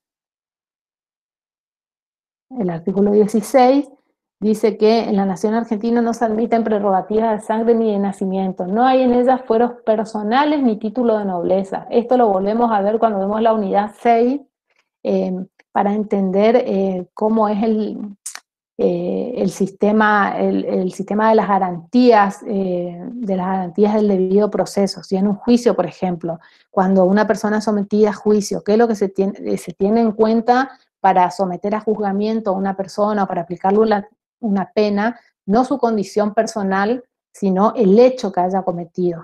A eso se refiere el artículo de la Constitución cuando dice no hay en ellas fueros personales ni títulos de nobleza. O sea, no existe el fuero personal en nuestro sistema jurídico, sino el fuero real o de causa se llama. Cuando una persona, por ejemplo, comete un delito y se la va a juzgar, no se la juzga por su condición personal, sino por el hecho que ha cometido. Todos los habitantes son iguales ante la ley y admisibles en los empleos sin otra condición que la idoneidad. La igualdad es la base del impuesto y las cargas públicas. ¿Sí? Bueno, acá están los aspectos que comprende la igualdad, no se admiten prerrogativas de sangre ni de nacimiento, no hay fueros personales, título de nobleza, lo que leía recién el artículo 16. La igualdad se trata de tratar a iguales en las mismas condiciones. O sea, y discriminar, que sería lo contrario, es dar un trato diferente a una persona o grupo de personas que se encuentran en una misma situación. ¿Sí?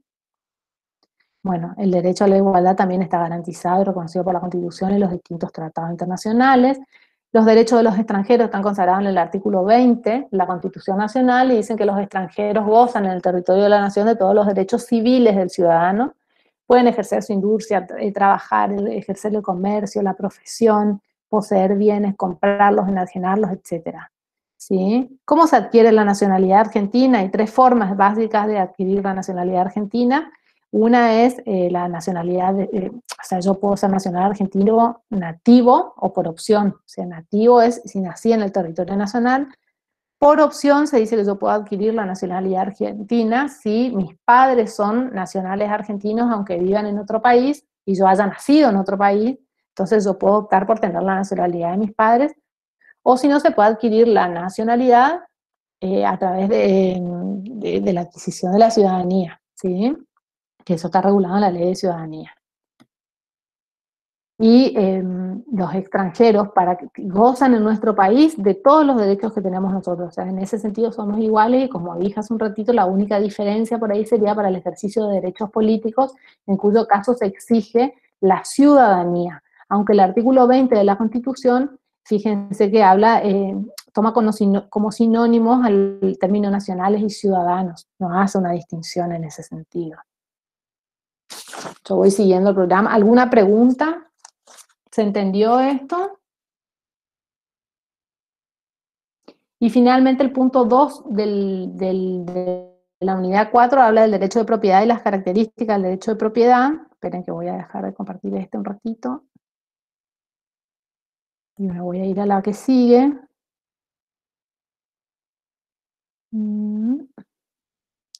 Esta. El derecho de propiedad. El derecho de propiedad ustedes habrán visto lo que es el dominio, ¿sí? El derecho de propiedad en el derecho privado, en el derecho civil. Hay una diferencia fundamental entre lo que es el derecho de propiedad y el derecho de dominio en el derecho privado y en el derecho público, que es nuestra materia. ¿Por qué? En el derecho privado, el derecho de propiedad o el derecho de dominio es la relación exclusiva que existe entre una persona y una cosa y en virtud de la cual, o en virtud de cuya relación, esa persona puede usar, disponer como se le antoje de la cosa. Yo soy dueña de un teléfono y puedo, como hay una relación de dominio entre mi persona y el teléfono, yo puedo hacer lo que quiero con el teléfono, lo puedo vender, lo puedo prestar, lo puedo romper, etc. En cambio, en nuestra materia, el derecho de propiedad se toma en otro sentido, se toma en un sentido amplio y se toma en el sentido de que todo aquello que sea susceptible de tener un valor económico, todo aquello que sea susceptible de tener una apreciación económica, forma parte del derecho de propiedad y por lo tanto debe estar protegido constitucionalmente.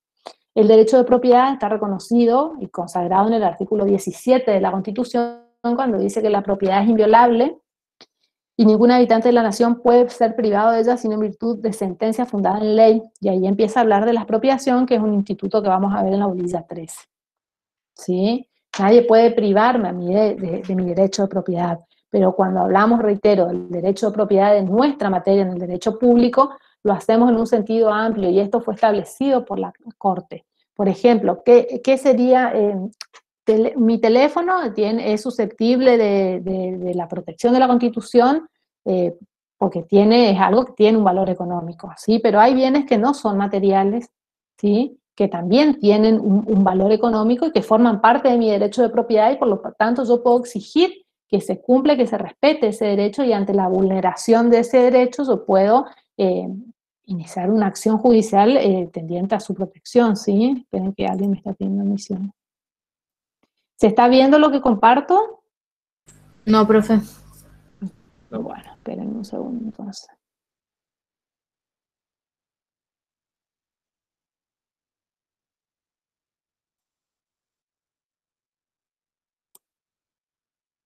¿Ahí se ve?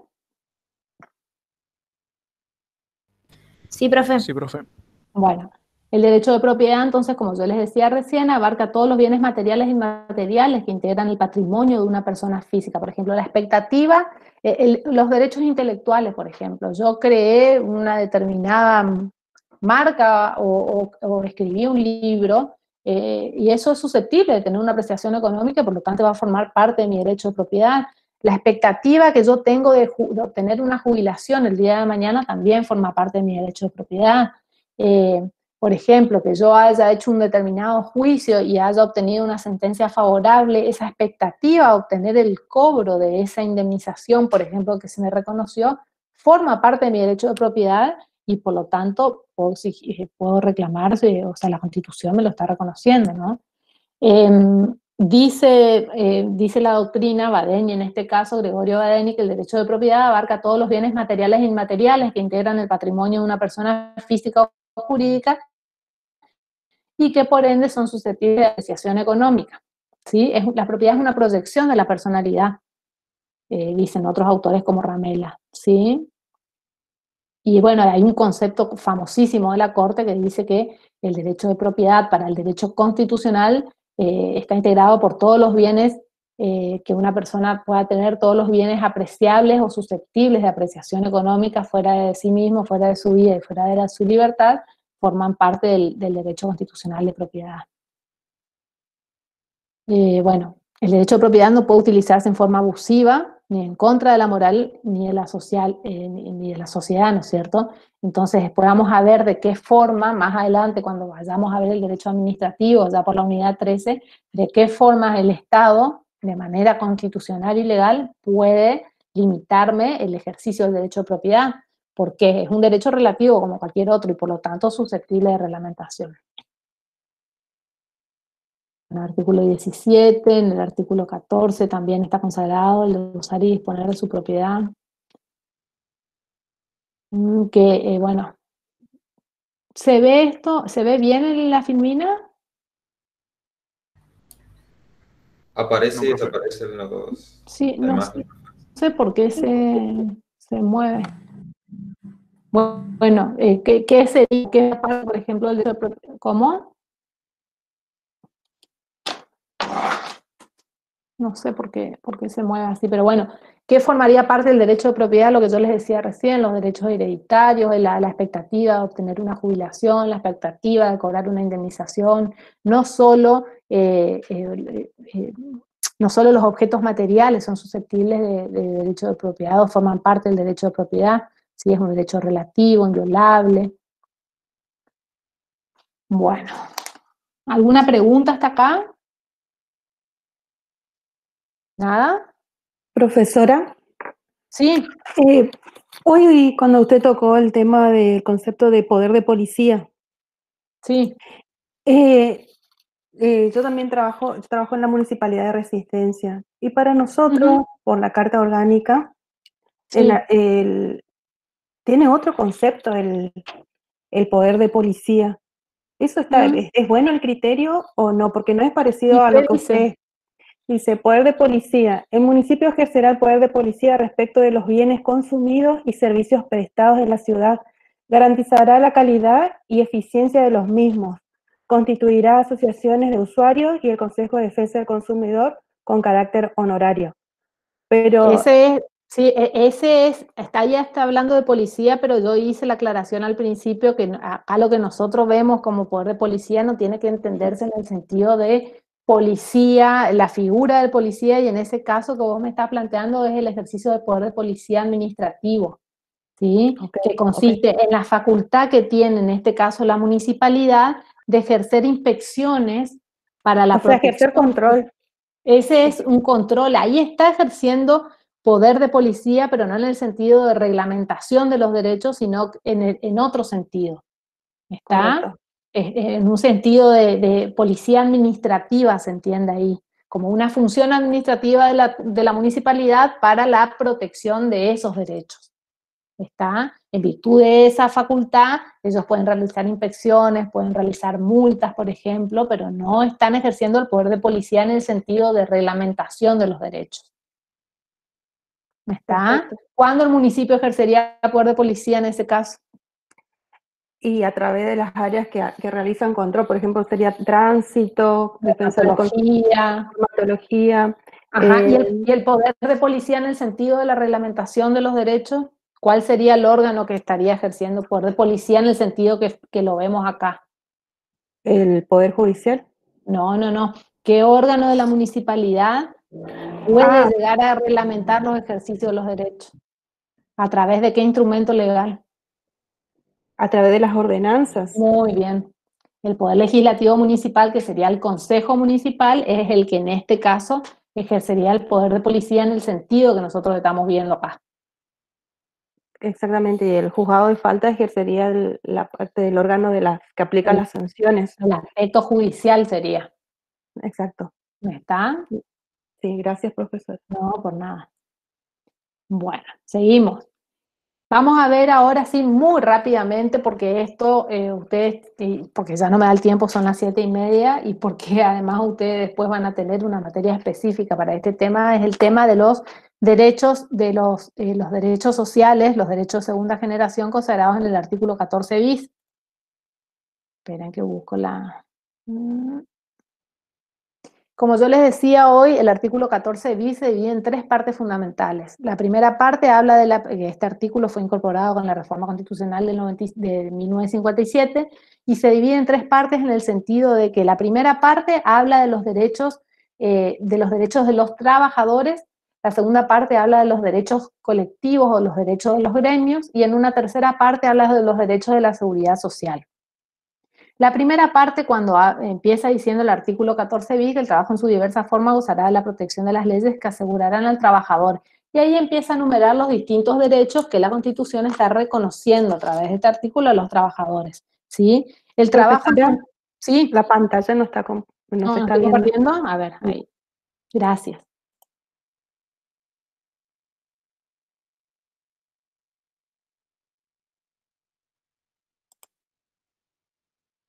Ahí, ¿se ve?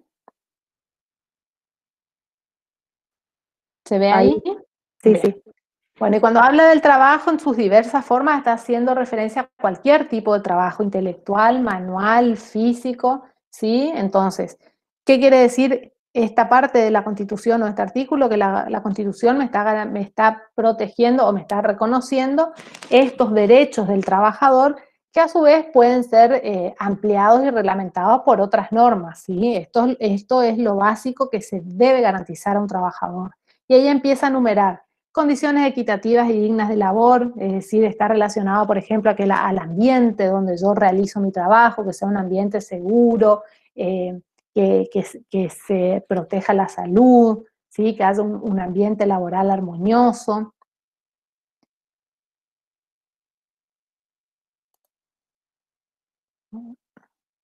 Jornada limitada de trabajo, que a su vez está reglamentado por leyes específicas que establecen que la jornada de trabajo no pueden superar las 8 horas diarias, por ejemplo, descanso y vacaciones pagadas, retribución justa, salario mínimo vital y móvil. El salario mínimo vital y móvil es fijado, se va actualizando, ¿no es cierto?, cada determinada cantidad de meses por el Estado, y hace referencia el salario mínimo vital y móvil, hace referencia a lo mínimo que un trabajador tiene que cobrar para satisfacer sus necesidades básicas de salud, alimentación, vivienda, asistencia sanitaria, etcétera.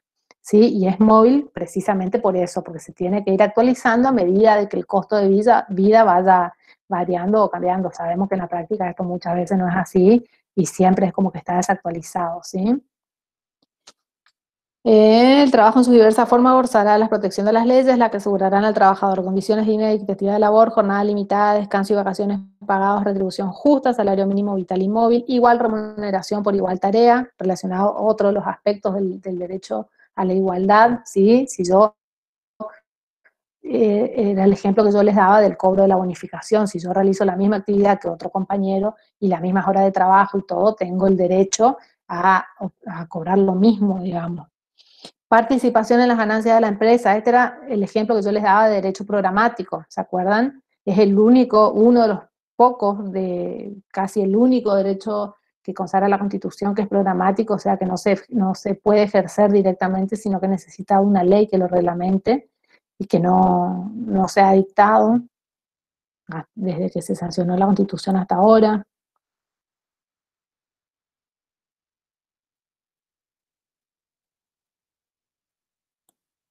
¿Estoy compartiendo ahí? Sí. Bueno, participación en las ganancias de la empresa, protección contra el despido arbitrario, estabilidad del empleado público. Hasta ahí tenemos los derechos, la protección de los derechos individuales de los trabajadores. Acá hace referencia a la protección contra el despido arbitrario y la estabilidad del empleado público. Acá hay que hacer una diferencia, ¿sí?, entre lo que es el derecho privado y lo que es el derecho público. Cuando la Constitución habla de la protección contra el despido arbitrario, está haciendo referencia a los trabajadores no estatales, sino a los trabajadores que trabajan en empresas particulares, ¿sí? Entonces, ¿en qué consiste la protección contra el despido arbitrario? Lo que la Constitución está diciendo acá es que el despido no está prohibido, pero si a mí me despiden, por ejemplo, si una relación laboral termina eh, por cualquier cuestión que sea, ¿sí? Incluso sin justa causa, yo como trabajador, si me despiden con justa causa, y bueno, me despiden y no tengo derecho a ningún tipo de indemnización.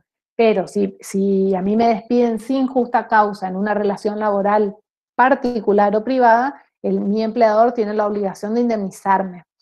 Todos los derechos de los trabajadores están reglamentados y la ley más famosa que regula o reglamenta los derechos de los trabajadores es la 2744, que es la ley de contrato de trabajo, ¿sí? En cambio, ¿qué pasa con los empleados públicos? ¿Un empleado público puede ser despedido e indemnizado? ¿Qué creen ustedes? No, ¿Por qué? porque en la Constitución dice que no pueden ser despedidos. La Constitución habla de la estabilidad del empleado público, garantiza la estabilidad del empleado público. Acá la doctrina habla de la diferencia entre lo que es la estabilidad propia e impropia. Dice que en el caso de los trabajadores particulares la estabilidad es impropia y en el caso de que ellos sean despedidos sin justa causa deben ser indemnizados. En cambio, en el ámbito del derecho del empleo público, los trabajadores no pueden ser despedidos sin justa causa, ¿sí? La única forma que existe en nuestro sistema constitucional de separar a un empleado público de sus funciones o de sus tareas es con justa causa, ¿sí? Y esa justa causa solamente se puede probar a través de la realización de un sumario administrativo, ¿sí? Que eso vamos a ver ya cuando estemos en administrativo. Entonces, si me peleo con mi jefe, soy empleada pública y me peleo con mi jefe, no puede él despedirme y decirme, bueno, te despido sin justa causa y te pago una indemnización. No existe eso, no se puede hacer eso en el empleo público y el fundamento es, esto se estableció para evitar justamente el despido arbitrario y evitar que cada vez que hay cambios de gobierno, por ejemplo, se deje sin efecto la relación laboral o se despida a los trabajadores que son de planta del Estado. Distinta es la situación de los contratados, pero esa es otra cuestión que lleva a un análisis muchísimo más profundo que esto que estoy diciendo yo ahora, ¿sí? Y hasta acá, estos serían los derechos que consagra el 14 bis, derechos individuales. Después la segunda parte del 14 bis habla de los derechos sociales y económicos, de los derechos colectivos, y habla de los derechos de los gremios y de las personas en relación a los derechos colectivos, ¿sí? Todos los trabajadores tienen el derecho a una organización sindical libre y democrática reconocida por la simple inscripción en un registro especial, ¿sí? Este derecho, que forma parte del derecho de asociación, implica que yo como trabajador puedo crear un gremio, puedo crear una organización sindical bajo determinados requisitos y que me establece la ley que lo reglamenta, que es la 23.551. Puedo entrar a formar parte de una organización, dejar de pertenecer a una organización, ¿sí? En cualquier momento. Nadie me puede obligar a mí a que yo forme parte de un gremio, ¿sí? Y dice la Constitución, la organización sindical libre y democrática reconocida por la simple inscripción en un registro especial. Y después empieza a hablar de los derechos que quedan garantizados a los gremios. Dice que los gremios pueden concertar convenios colectivos de trabajo. ¿Qué son los convenios colectivos de trabajo? Son una especie de acuerdos o contratos que celebran los gremios con los empleadores y en donde se regulan los derechos de los trabajadores de una determinada rama, ¿sí? Por ejemplo, el convenio colectivo de los viajantes, por ejemplo, ¿sí? Recurrir a la conciliación y arbitraje, que son formas pacíficas de resolución de conflictos laborales antes de recurrir a una instancia judicial. El derecho de huelga. El derecho de huelga es cuando nos preguntamos a quién corresponde el derecho a decretar una huelga. ¿Qué creen ustedes? ¿A los trabajadores o a los gremios?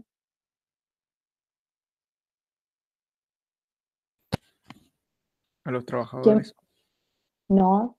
La huelga, el titular del ejercicio del derecho de huelga, o sea, quien puede disponer una huelga es el gremio. Los trabajadores lo que pueden hacer es adherirse o no a la huelga que dispone el gremio, pero el titular, el que puede disponer la realización de una huelga, solo es el gremio. Yo como trabajadora no puedo decir mañana, ah, no, bueno, mañana voy a hacer huelga, no me voy a ir a trabajar porque cobro poco. Esa huelga que yo haga en forma individual va a ser totalmente ilegítima y no está admitida, digamos, por la legislación, ¿sí? La huelga, dice acá la Filmina, es la paralización del trabajo por los trabajadores, pero siempre nucleados en un gremio, porque es el gremio el que dispone la huelga, ¿sí? Y en ese contexto una huelga puede ser legal o ilegal, y si la huelga es ilegal, puede dar lugar al descuento de los días que los trabajadores no vayan a trabajar. Otra cuestión a tener en cuenta es que un gremio no puede obligar a un trabajador a hacer huelga, ¿sí? Yo si estoy adherido, formo parte, estoy afiliado a un determinado gremio, tengo que tener la libertad de adherirme, ¿no?, a una huelga, por ejemplo. Acá, bueno, se hace la diferencia entre huelga legal y ilegal. La huelga legal es aquella que, bueno, que puede ser dispuesta por el gremio y que encuadra dentro de todos los requisitos que establece la ley que reglamenta su ejercicio, ¿sí? Si una huelga puede ser decretada ilegal, en ese caso es factible que se descuente a los trabajadores los días que no trabajaron. Bueno, ¿qué se les garantiza a los representantes gremiales? Sigue diciendo la Constitución, bueno, queda garantizado a los gremios concertar convenios colectivos de trabajo, recurrir a la conciliación y al arbitraje, el derecho de huelga, y a los representantes gremiales, a través de esta ley, la 23.551, se les tiene que garantizar, ya le garantiza la Constitución, nada más que están reglamentados por esta ley. Ellos no se los puede, mientras estén ejerciendo funciones, por ejemplo, los representantes sindicales, mientras ejerzan funciones como representantes del gremio, tengan una función específica en un gremio, no pueden ser separados o no pueden ser despedidos, por ejemplo, con fundamento en esa cuestión. Dice, los representantes gremiales gozarán de las garantías necesarias para el cumplimiento de su gestión sindical y las relaciones con la estabilidad de su empleo, no porque alguien esté trabajando en un gremio, puede ser susceptible de amenaza, puede ser suspendido, puede ser despedido, etcétera, porque la ley, la 23.551, y ya la Constitución, ¿no es cierto?, garantiza o los protege contra el despido arbitrario por esos motivos. ¿Sí? Bueno, ¿qué más? Y la última parte del artículo 14 bis hace referencia a los derechos, a los derechos de la seguridad social. Los derechos de la seguridad social es un grupo de derechos consagrados constitucionalmente y protegidos y reconocidos por los tratados internacionales sobre derechos humanos, que tratan de proteger determinadas contingencias imprevistas que hacen a la salud, a la ancianidad, ¿sí?, a la protección integral de la familia, el seguro social obligatorio. O sea, la seguridad social engloba o trata de proteger determinadas circunstancias que se pueden dar o que pueden sufrir, ¿sí?, los trabajadores, ¿sí? Por ejemplo, yo como trabajadora tengo un accidente laboral, ¿sí? Entonces hay una ley específica, que es la Ley de Riesgos de Trabajo, que regula toda esa cuestión y establece, por darles un ejemplo, las indemnizaciones que me corresponden si yo estoy trabajando y sufro un accidente, y bueno, se me tendrá que hacer una junta médica, se determinará qué grado de incapacidad tengo, y en base al grado de incapacidad se me pagará una indemnización. ¿Qué pasa si yo me jubilo? Que es la contingencia de la ancianidad. O sea, yo, llegada a una determinada edad, yo tengo el derecho a poder acceder a una jubilación, a las pensiones, al seguro social obligatorio, ¿sí? ¿Qué pasa si, por ejemplo, yo soy trabajadora y tengo un accidente y me muero, por ejemplo, y tengo familia, tengo una esposa, tengo hijos? Bueno, esas personas que previamente yo designé como beneficiarias van a tener el derecho a cobrar un seguro, ¿sí? Lo que la Constitución garantiza es a los trabajadores un seguro social obligatorio, ¿sí? No me preguntan si yo quiero o no pagar un seguro social obligatorio. Directamente lo descuentan de mi sueldo, ¿sí? Y está destinado a proteger esa contingencia, por ejemplo, el seguro de vida, ¿sí? si me descuentan todos los meses de mi sueldo un importe correspondiente al seguro de vida. Si a mí me pasa algo, los que yo haya designado como beneficiarios tendrán derecho a cobrar una indemnización, por ejemplo, ¿sí? Yo me enfermo, ¿sí? No puedo ir a trabajar durante un mes. ¿Qué me garantizan los derechos de la seguridad social? De que yo pueda tener licencia por enfermedad, por ejemplo, y no que por esos días que yo no voy a trabajar me descuenten de mi sueldo, ¿sí? Los días que no vaya a trabajar, a eso se refiere la seguridad, los beneficios de la seguridad social, que tendrá carácter integral e irrenunciable, dice la Constitución, ¿sí? La ley garantizará el seguro social obligatorio, que estará a cargo de entidades nacionales o provinciales, ¿no es cierto?, con autonomía financiera. En el caso de nuestra provincia y en el caso de los trabajadores públicos es el INSEP, ¿sí?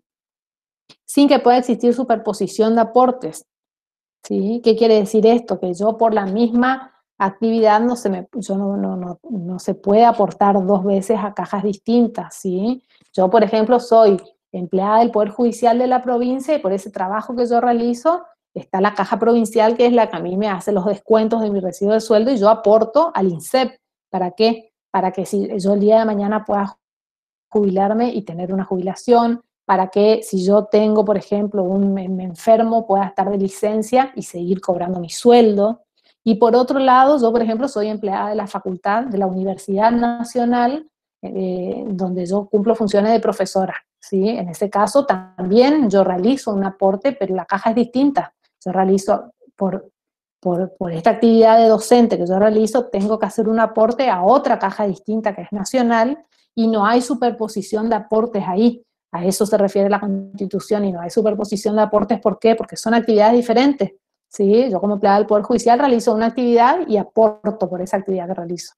En cambio, en la universidad yo tengo otras tareas o otras funciones y realizo aportes a otra caja por otra actividad diferente. No hay ahí superposición de aportes, ¿sí? Jubilaciones y pensiones móviles, me garantiza también la Constitución. ¿Qué quiere decir esto? Que se tienen que ir actualizando, lo mismo que el salario mínimo vital y móvil para un trabajador que está en actividad, lo mismo deben ir actualizándose las jubilaciones y las pensiones. La defensa del bien de familia, la compensación económica familiar y el acceso a una vivienda digna, por último, protege la Constitución en este artículo, ¿sí? Bueno, acá la FIMINA dice que los derechos de la seguridad social es el conjunto de normas jurídicas que regulan la protección de las denominadas contingencias sociales como la salud, la vejez, la desocupación. Se trata de casos de necesidad biológica, ¿sí? ¿Cuáles son los principios que caracterizan a la seguridad social? La solidaridad, la universalidad, la igualdad, la integralidad, la subsidiariedad, ¿sí? Mientras estamos trabajando, aportamos para que el día de mañana podamos jubilarnos, por darles un ejemplo, ¿sí? Entonces, en eso consisten estos principios que caracterizan a la seguridad social. Bueno, así muy rapidísimamente vimos el punto 3 de la unidad 4, y para terminar con el último punto, que es el derecho a la integración, el derecho a la integración comenzó a desarrollarse después de la Segunda Guerra Mundial por la necesidad en la que se vieron los distintos países de unirse, ¿no es cierto?, para poder salir adelante de toda esa crisis que vivieron en ese momento. Y ahí empezó a desarrollarse el derecho a la integración, ¿sí? Que consiste, no es otra cosa que en las distintas relaciones que se van dando, que van creando distintos países y que se formalizan por ahí en acuerdos, ¿sí? Y que los más comunes, o los que nosotros vemos, por ejemplo, en nuestro ámbito en América, por ejemplo, tienen que ver con integraciones o acuerdos de integración para el comercio, por ejemplo, para el libre comercio, para que haya una mayor facilidad en la circulación de bienes, de servicios, de trabajo.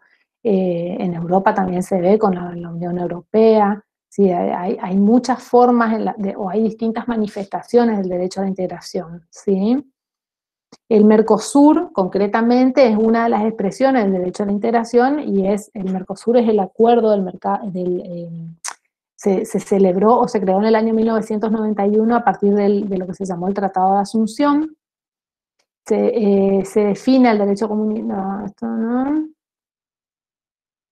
El Mercado Común del Sur significa la sigla Mercosur, que es un proceso de integración que se dio con países que Los países originarios del Mercosur fueron Argentina, Paraguay, Uruguay y Brasil, y después se incorporaron en Bolivia y Venezuela. Venezuela en este momento y desde el año 2015 está suspendido, ¿sí? Y después hay países que se pueden ir asociando al Mercosur y en esa calidad de asociados, o sea, son países que se van integrando para participar de él. Encontramos, por ejemplo, a Colombia, a Chile, entre otros.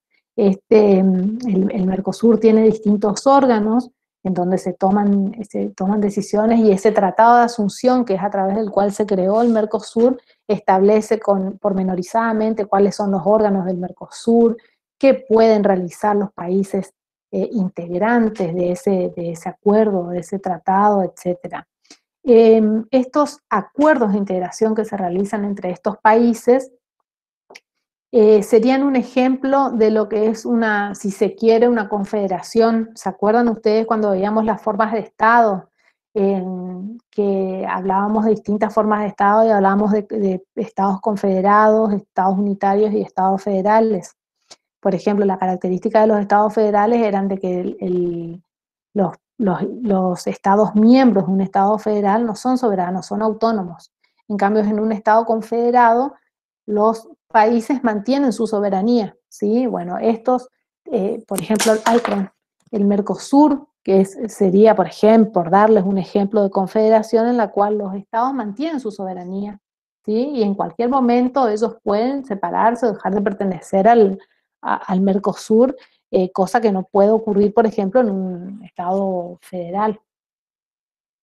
¿Está? Bueno, ahí está, en este mapita se ven los distintos países que lo integran.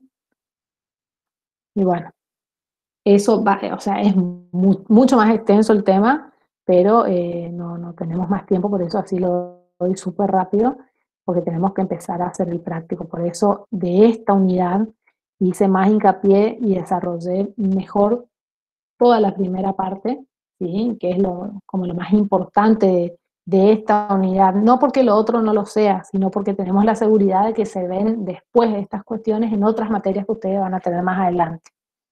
¿Está? Creo que hablé muy rápido, pero bueno, traté de agotar así aunque sea en términos generales, todo lo que establece el programa. No sé si quieren hacer alguna pregunta, si ya podemos empezar con el práctico.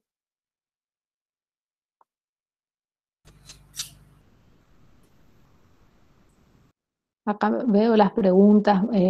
Profe, las personas que son empleados en relación de dependencia y a la vez monotributistas, o sea, son cuestiones distintas, ¿sí? Los monotributistas son autónomos, no están en relación de dependencia. Hay que ver cada caso particular. O sea, una cosa es tener relación de dependencia con un determinado empleador y otra cosa es ser monotributistas. Después están las situaciones de la realidad que están encubiertas, que sabemos que hay una relación de dependencia, pero obligan a la persona a hacerse monotributista y que facture, ¿sí? Son cuestiones totalmente distintas, pero eso se ve bien en derecho laboral, cuando ustedes cursen derecho laboral. ¿Están? Estoy mirando las preguntas. Para aclarar un poco, a lo mejor esa pregunta, en el caso de que la persona tenga dos trabajos, uno en relación de dependencia y en otro rubro o ámbito trabaje como monotributista, tiene que aportar de las dos maneras. O sea, en ambos casos va a aportar uno en relación de dependencia y otro como monotributista, como dijo Valeria. El aporte es obligatorio en ambos casos. A cajas diferentes, pero el Estado va a exigir el aporte en ambos casos. ¿Alguna otra pregunta, chicos? ¿Alguna duda que les haya quedado con respecto a esto? ¿O podemos continuar? Ana, ¿querés preguntar algo? Profe, Sí. yo me acuerdo que en un año de la secundaria había, no sé, en el gobierno de Macri creo que era, que faltaban mucho los profesores. Y eso era porque estaban, hacían huelga o por qué razón, o sea. Y puede ser, la verdad que no recuerdo, pero pero puede ser porque hayan hecho huelga o porque hayan alegado estar enfermos, qué sé yo. Puedo, por ejemplo, qué sé yo, no sentirme bien en mi trabajo. Hoy en día está muy en boga el tema de la violencia laboral, ¿sí? Que está relacionado con una de las cosas, de los derechos que me garantiza el 14 bis, que es el trato en un ambiente de trabajo armónico, ¿sí? ¿En qué parte estaba eso? Condiciones dignas y equitativas de labor. Hoy en día está muy en boga el tema de la violencia laboral y que las condiciones de trabajo sean favorables para el trabajador en cuanto a ambiente, en cuanto a cuestión física, de salud, y la violencia laboral, por ejemplo, hace que influye obviamente negativamente en un trabajador. Entonces puede ser que esa persona empiece a faltar, Profe, para darte un ejemplo, sí, un segundo. salarios. ¿Cómo? Por los salarios era. Entonces Sí, habrá sí, sido ahí me huelga. acuerdo, por los salarios. Sí, entonces tiene que haber sido huelga. Sí. De hecho, bueno, ¿y qué se plantea con el tema de las huelgas? El tema de si se puede descontar los días de que un trabajador no va a trabajar. Sí, la Corte ha determinado la constitucionalidad de los descuentos por los días de paro que la gente no va a trabajar porque no hay prestación de servicios. Sí, toda una cuestión también ahí. Lo mismo, ¿qué pasa en el caso de los servicios públicos? Por ejemplo, los trabajadores del hospital están de paro porque reclaman, ahora que estuvo muy reciente todo esto, que reclamaban que no había condiciones seguras de trabajo por el tema de la falta de insumos, de medios de protección, etc. ¿Qué pasa cuando estamos en presencia de un servicio público que el Estado tiene la obligación de garantizar, pero por otro lado están los derechos de los trabajadores a hacer huelga, por ejemplo?